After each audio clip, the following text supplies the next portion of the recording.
Welcome to the concert hall of Indonesian Institute of the Arts Yogyakarta. In our very special event tonight, the IBLA Grand Prize International Competition Winners Concert. In celebrating the 500th anniversary of Leonardo da Vinci legacies. Before we start this IBLA Foundation New York City Asia tour, let us hear some opening speech. So first we have Director of Indonesian Institute of the Arts Yogyakarta, to Mr. Professor Dr. M. Agus Burhan M. The time and place is yours.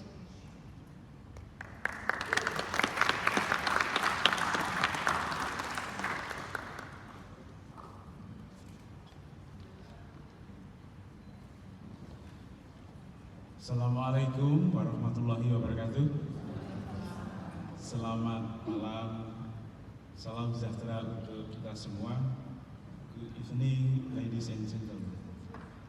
Dear Director IBLA Foundation, Mr. Salvatore Baltasar, Mr. Warwick Master, Dean and Vice Dean of Faculty Performing Arts ISI Yogyakarta, all artists IBLA, distinguished guests, ladies and gentlemen. Welcome to ISI Yogyakarta. On behalf of Indonesia Institute of the Arts Yogyakarta, or ISI Yogyakarta, I would like to extend my deepest appreciation to welcome all participants of International Concert Winner Music Competitions of IBLA Foundations at Concert Hall ISI Yogyakarta. I'm sorry, I will continue in Bahasa Indonesia to explain about IBLA to our academic member, especially our students and our lecturers. Ibu dan Bapak sekalian, IBLA Foundation New York mendharma baktikan upayanya untuk menemukan bakat-bakat baru musikal dari anak-anak muda, dan setiap summer ratusan musisi dan komposer dari seluruh dunia bergabung dalam kompetisi musik internasional IBLA ini. Setiap tahun, pemenang-pemenang penghargaan IBLA dibantu untuk memantapkan karir lewat konser mereka, juga untuk memperoleh akses venue-venue pertunjukan dan kontak-kontak profesional. Oleh karena itu, IBLA Foundation ini sungguh sangat membuka jalan dan kesempatan pada para musisi dan komposer muda, utamanya juga dari Civitas Akademika, jurusan musik di ISI Yogyakarta.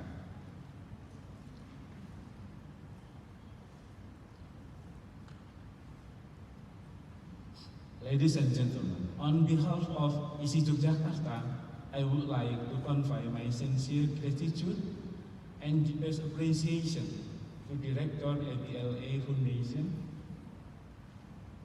all artists IBLA, participants, all lecturer and student, music department, faculty performing arts, ISI Yogyakarta, and master's class program in today, and the committee who have actively contributed to success this concert.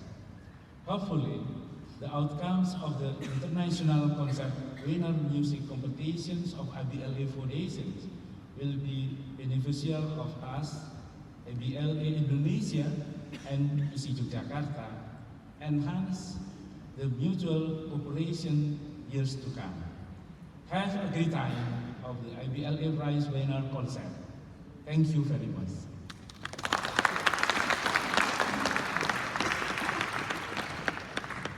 Next, we have our honored guest, President of IBLA Foundation, who will also explain a little bit of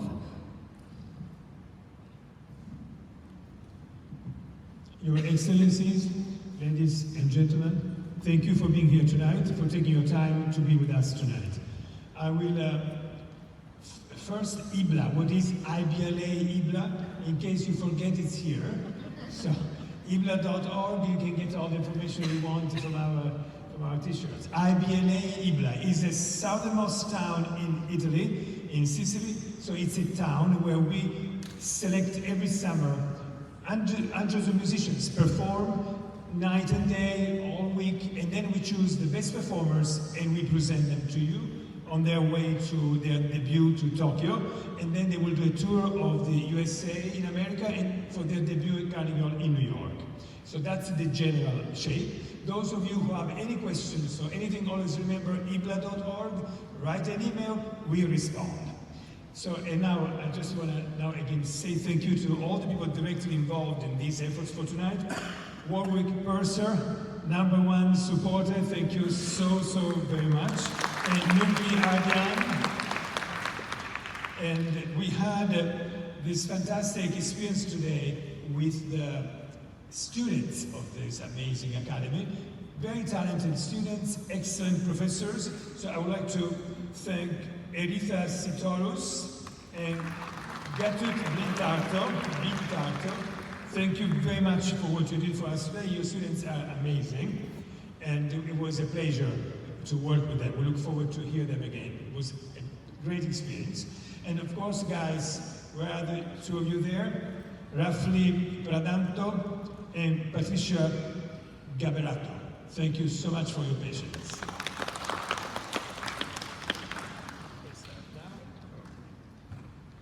We start our evening with a quick presentation about Leonardo da Vinci. To speak about Leonardo da Vinci is almost impossible because there is so much to say about him. It's impossible to speak about him. You need an entire week. So in a few minutes, we will address one part of Leonardo, which is Leonardo as a musician. How many of you knew that Leonardo was a musician? He was a musical. How many of you knew that? Very few people, maybe only 1, 2, 3. So Leonardo was actually famous during his life for being a musician. He made more money being a musician than he did in another way, even as a painter. Leonardo was a person that everyone wanted around because he brought with him amazing musicians. They would put up performances, shows, and many of the technology, the machines we find in all his drawings are made for the stage. So there would be like a beautiful stage like this, or for a wedding, or simply for a party in the court where he was staying, and they would build up these beautiful stages with all the satellites and the moons circling around and singers coming in the middle of the stage. He was really a stage guy, a stage producer, a composer. He was a fun guy to be around. And this is something that we forget about Leonardo. He knew music well. They say actually that he was an excellent singer. When he went to Milano, where then he painted the Last Supper, the first painting, he went there the first time as a musician. The Medici family, and he was very close friends to the Medici family, to Lorenzo. Lorenzo de' Medici, they were very close friends. And he sent them there to Milano as a trio. Was Leonardo. He brought with him a singer, a beautiful young singer, an excellent singer, Atlante was his name, and another guy, third guy, that was called Zoroastro, which was into alchemy. So this trio goes to Milano as a delegation of music and alchemy. Very, again, people that can entertain easily any important guests of any court in Italy of the time. So Leonardo has this music and performer side to him that is everywhere in his artwork. So talking about now Leonardo as a musician, let's think about what was happening around Leonardo at the time. Politically, you know Italy of the time. 1492, Christopher Columbus finds America. And Leonardo is 40 years old. So this happens in the middle of his life.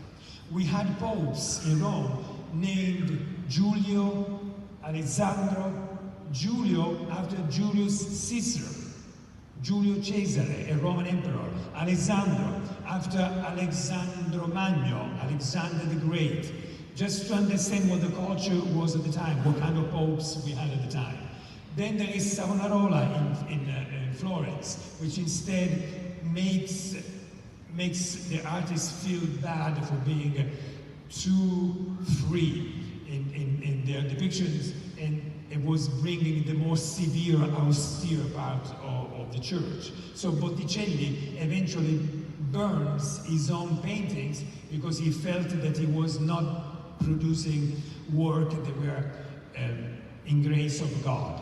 So this is the world where Leonardo is living. There are wars. The French eventually come to Milano, and Leonardo has to leave Milano. So it's a complicated world. In the middle of this, he also gets arrested the entire summer because of being suspected as being gay.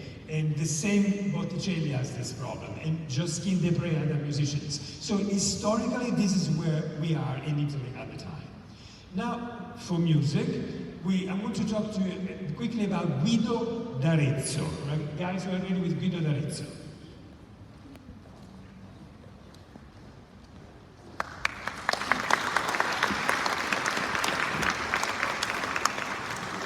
Guido d'Arezzo is a famous Italian musician and a theory, famous person. He created the theory of the music of the notes.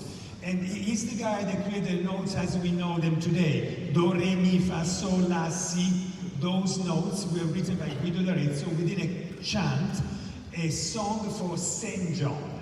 The words of the songs were ut, in Latin, ut queant laxis, re sonare fibris, mi ragestorum, fa mulituorum, sol ve polluti, la Vireatum, si, Sancte Ioannes. So we have ut, re, mi, fa, sol, la, si. These are the notes with Guido d'Arezzo. This is what Leonardo knows. Now, we are going to play you two of the most famous themes of Guido d'Arezzo, which is music that Leonardo knew really well. It was the music that you hear at the time.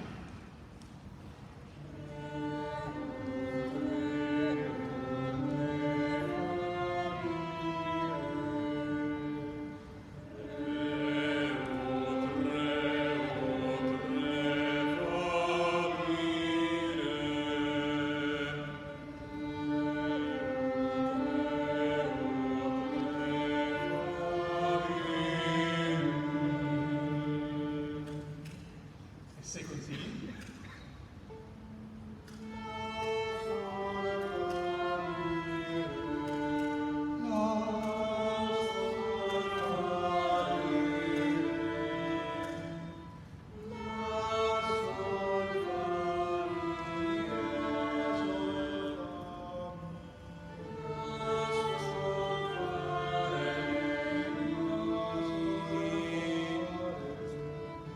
These songs, what you're singing right now, la la la la la sol fa, re mi la sol fa, mi re, la Vergine Maria, the Virgin Mary, la sola, the only one who can make me king.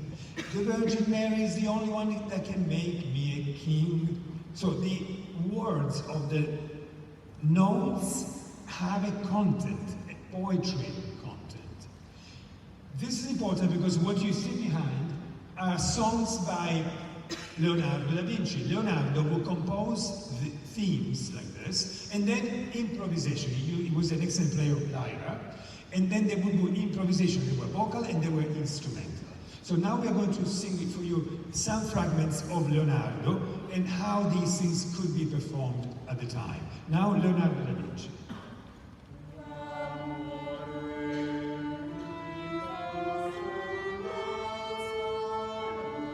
L'amore mi fa sollazzare.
if you read in the back, amore, la, sol, mi, fa, re, mi, ra, re.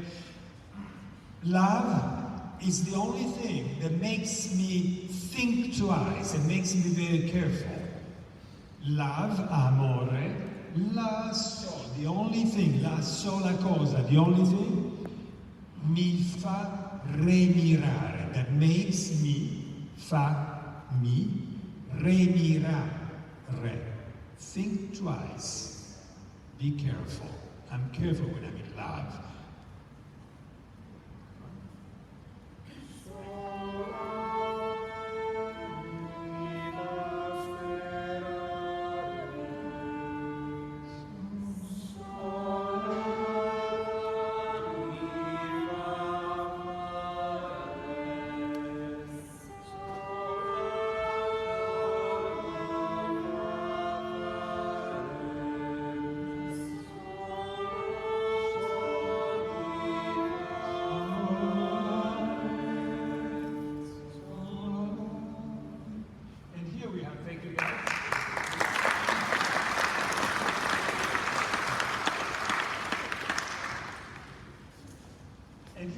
Sol, la, fe. Leonardo writes fe, not fa. Fe, because it's not the note fa, but it's the word fe, which means faith. Only faith in God, mi fa, gives me hope. Mi fa sperare. Only fe gives me hope. So this is the straight connection between Guido d'Arezzo and the music of Leonardo. Now, this is the poetry, this is the sound of Leonardo. Now, with Leonardo, we have to try to see what is invisible. Behind every image of Leonardo, there are things that are invisible that we are going to try today to make visible. Leonardo wrote that music had una malattia, a disease. Music disappears. We don't, once we hear music, music is gone. And Leonardo was like, I want to do something to fix that. That's something with music that I want to overcome.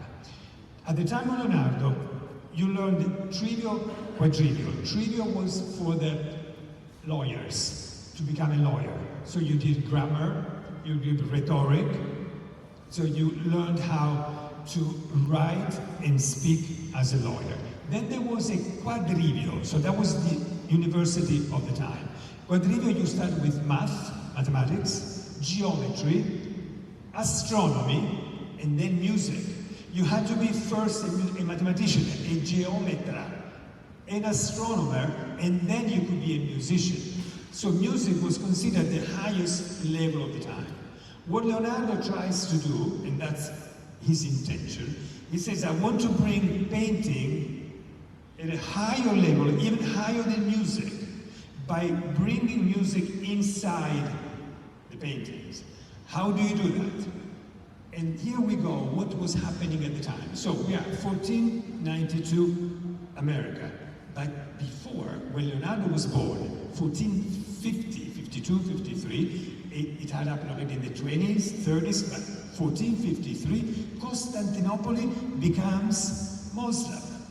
The Muslim Empire takes over Constantinople as all the people from, the scholars from Constantinople, all the Greek scholars move to Sicily, they move to Napoli, because the south of Italy is where people were speaking Greek. And they moved to Venice, from Venice go also to Florence. So when he was born, this was happening all over. So Cosimo de' Medici, and so Lorenzo de' Medici, they all were fascinated by all these scholars. They came from Constantinople and they knew all the ancient Greek language and texts. We got the text through them, and Europe got the text also through the Muslim culture, because all the Muslim sultans and leaders were translating the ancient writings of the Greeks and the Latins in Arabic, and actually they would pay as much gold as much as one book was of weight. One book, so much gold. So you can imagine how many people were actively translating in Arabic.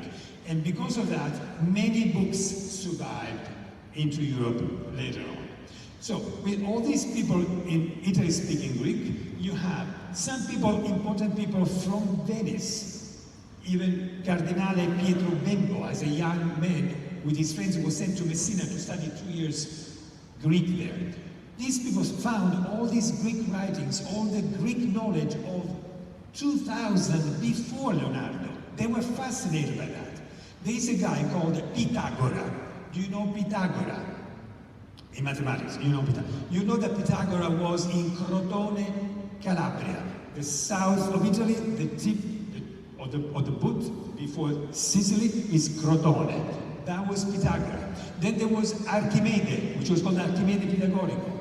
And Archimedes was in Sicily, in Syracuse. These people had produced so much research in mathematics, in geometry, that people like Leonardo, all the friends of Leonardo, all the court itself, the Medici themselves, the Sforza themselves, they had teachers, they were spreading the passion for these concepts. Let's see which concepts affected Leonardo's mind in music. Pythagoras. Pythagoras, I need the violinist. Camilla.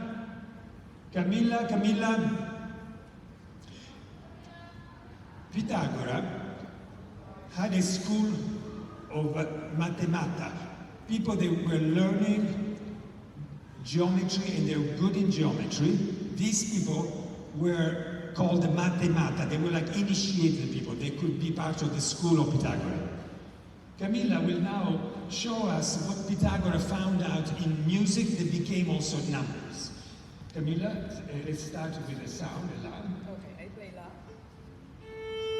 This is a La. If this string we cut in half, so half, 1, 2, half, you have octave, the higher octave. So remember, La is number 1. The octave is in a relation of 1 to 2. 1, 2.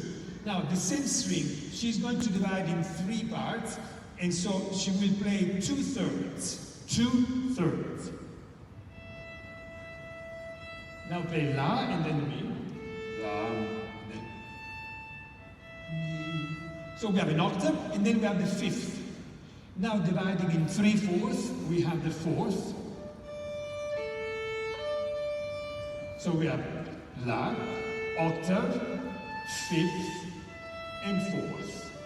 The numbers are 1, 2, 3, and 4. This connection from the physical world to the world of the sounds of music with very clear numbers was fascinating to them. They went crazy for this. So imagine number 1, 2, 3, 1, 2, 3, and 4. 1, 2, 3, 4. We have a triangle. Look at the middle later on. At the time they also have notes. They were square, they were triangles, they were also circles.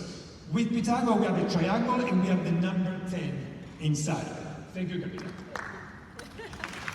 So let's keep this in mind until the end with Leonardo, the triangle as a shape and the number 10 as a reference of a number. Now, next image. I don't know if you are familiar with this image. This is the symbol for Archimedes Pythagorico.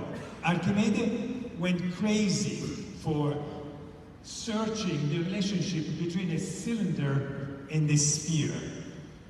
People already 600 years before Christ, so 2,600 years before, they knew the Earth was suspended, was a cylinder. There is lots of history before that. But here we are with Archimedes. He finds out that the sphere occupies 2/3 within the cylinder. If you look at this, look at something else also, the circle and the square. If you look at the cylinder and you flatten this image, you see a square and a circle. Keep this in mind for Leonardo as well. What Archimedes is trying to figure out is the relationship between a square, a circle, between a straight line and a curve. They were fascinated by that because when people were on their boats going from Sicily to Libya, from Greece to Egypt, and going back, the first thing they saw was the mountain, and then they saw the port. On their ship, they saw the top first, and then they saw the beach. So they knew there was a curve. The earth was a curve. And this is a very ancient knowledge that brought Archimedes to understand that the earth was in fact a sphere, because water, when he screamed Eureka, Eureka, he understood that water was filling all the empty spots. So if there is a curve, earth must be a sphere. So when Leonardo and his friends found out that 2,500 years before, 2,300 years before, people already knew these things, they were fascinated. They kept buying books, getting books, and reading. Leonardo had a collection of over 150 books. For the time, it was a big, private collection. They went crazy. Next image. Next. If you look now at the soccer ball is a very complex sphere. This shows what? That in order to measure a circle or a sphere, what they did, they tried to straighten the curve. So within a sphere or within a circle, they designed triangles, all triangles. By doing many triangles, you transform the sphere in many, many straight little lines. So this strive of straightening the curve, or square and polygons, pentagons, into the circle is deeply part of Leonardo's thinking. So remember the Leonardo's man, square, circle. The message is, maybe the human being is the connection between the circle and the square. Today with a computer, we know that a circle and a square can never match. It's impossible. But at the time, they tried to, and Leonardo proposed the human being as the connection between the circle and the square. Next image. Even a dome that was a major construction in Florence, a dome that we all think as round, is the octagons. And Leonardo was involved in the Verrocchio school. He was involved technologically also on putting the lead ball 2 tons heavy on top of the church. So technologically, this was happening around Leonardo within the same Verrocchio school workshop where he was staying. He was learning music there, he was learning mathematics, he was applying all these concepts to all these arts, including painting. Next. And now here we come up with what are the magic numbers. Archimedes had found the pi. The pi was the number 314, the radius within the circle, infinite number. The infinite is an important concept. Remember, for the concept of infinite, we had people that were burned by the church because they wouldn't give up the sense of the infinite. So we have Filippo Giordano Bruno got burned in the year 1600 because of that. So here we have the gold ratio, gold number. You have a rectangular. From this rectangular, cut out the square, center of the square with a compass, you go like this, go down, and you find the extension of the rectangular. This rectangular has a proportion in this line between A and F and F and D. The square and the other rectangle on this side are in a proportion of 1.618 infinite number. This is the gold number, the gold ratio that you will find all over Leonardo's images. So let's remember this rectangular in the proportion of 1.816. Next, this is the base of the rectangle. We have a longer section, a smaller section, A and B. This section is regulated by this infinite number. The concept is, the longer and the shorter, there is a relationship between these two. It's a harmonic relation. So with Leonardo, we use the concept of harmony, not beauty, harmony. De divina proporzione, the divine harmony, divine proporzione. So forget the word beauty, especially the Italian word bellezza. Beauty comes from bellum, which means war. Has nothing to do with the Leonardo's beauty. His proportions, harmony. The larger section, you can call the larger section the parents, the small section the child. So the child accepts with harmony the authority of the parents. And the parents take care of the child with harmony. Then the family works. This concept is extended to everything. It can be the politicians taking care of the society. And therefore, if there is harmony in the relationship, everything works. And goes all the way in the universe. It goes between human beings and nature. If human beings take good care of nature, nature will take good care of human beings. So this golden number, golden ratio, has enormous philosophical consequences. Okay, next image. This gold ratio, this number, is also called the Phi from Phidia, a sculpture that made all the decoration in the Parthenon. And if you can see, within this square, you find the classic constructions. So the first rectangular has a square, there is a leftover rectangular. You do the same thing, cut a square and you have another rectangular. The other rectangular, you cut a square, you have another rectangular. And you can do this for infinity, never ends. The same image you will see in Leonardo as well. And another thing to be noticed here at the bottom of the temple, because the struggle around the straight line and the curve was ancient. In fact, all the Greek temples that we have in Sicily, all the Greek temples you will find in Greece, the base is not straight, it's slightly curved. So remember this concept of curve and straight line. This concept goes that far that today, until 1905, we have Einstein demonstrating that the light is not going in a straight line. Even the light itself goes on a curve. So we can see a star that is behind the sun because that light reaches us in a curve. So straight line curves are fascinating concepts, still today. Next.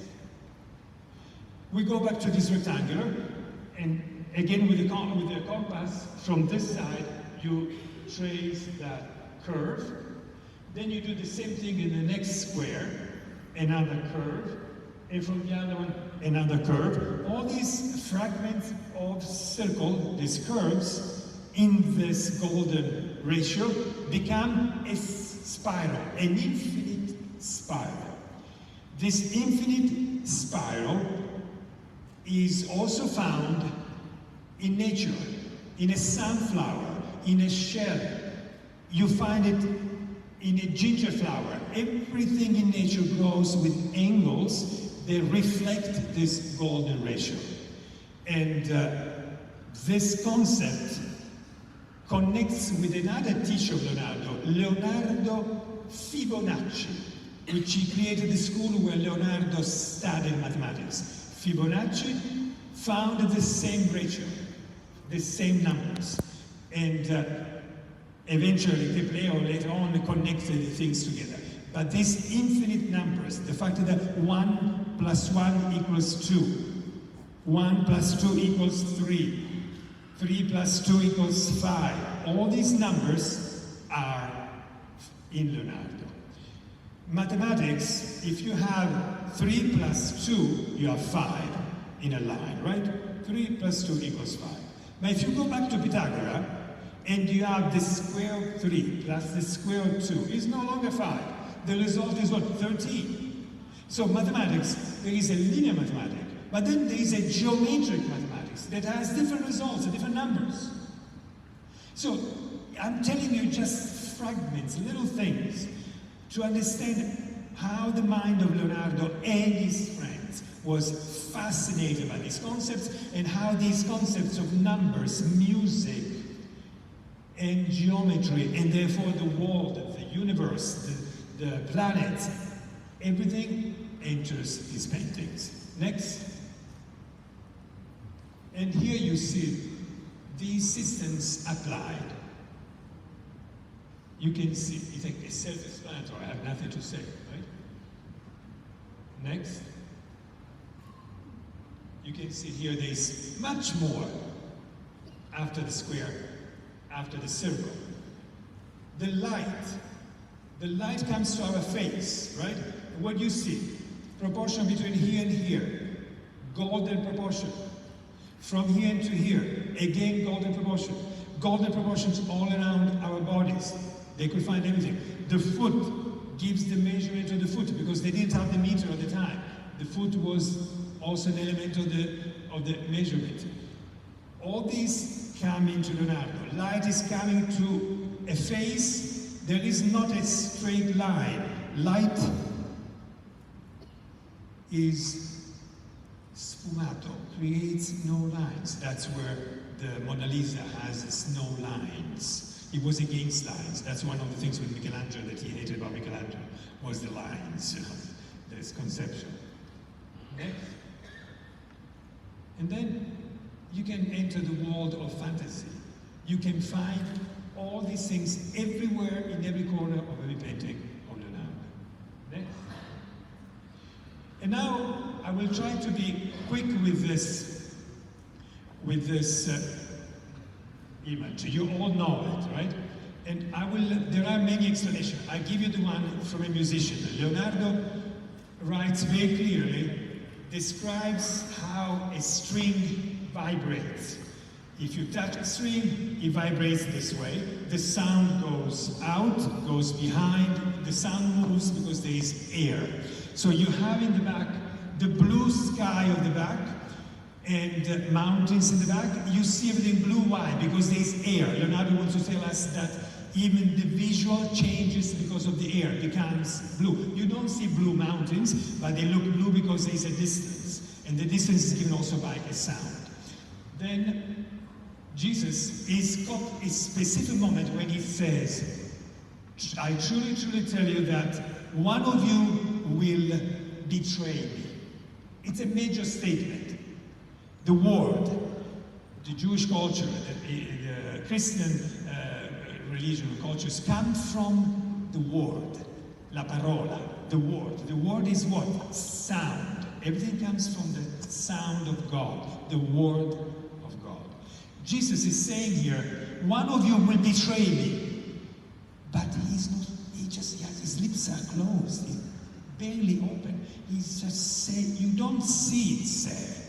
Because Jesus represents God in this moment, everything emanates from God, so there's not an active source of the sound, but emanates. This all different comes, they come from Plato and then Aristotle, and they put together by Plotinus. It's all philosophy that comes before. So Leonardo is presenting all this line of philosophy. So God, Jesus is in a triangle, one hand like this, one hand like this. With the left hand he's saying, I accept my destiny, this is what I'm going to do. The right hand is almost a little bit resistant. You will find also in other famous painting this position. So from Jesus comes the vibration. The vibration is strong. And Leonardo says, the sound is conducive in a certain way that all the way to the end, or to the other end, you will hear less, you will not hear. So the apostles on the two sides are saying, what happened? What did you say? Did you really say that? They don't know. Instead, the apostle right to his left James, the elderly, is like, what happened? He receives the first sound and his arms are totally open. The other one, St. Matthew is saying with the finger that will touch him, and Jesus will say, what did you say? I can't believe it. Right? And so each one of them has these reactions that are different based on how close they are to the origin of sound. St. John is the only one with the hands like this, circle like this, who knows that there's nothing can be done. This destiny will occur. So I invite you to look at Leonardo's when you can in terms of music. Imagine this string, these vibrations. You can imagine notes, all colors at the time we're connected with music. So each apostle has one color. The color goes into the dish. The dish was made of a metal called peltro. The dish reflects the color of the apostles. So even colors, music, their feet. We don't have Jesus' feet because they opened the door later, but even the feet have specific positions. And this can be called the first Italian opera. Look at those hands.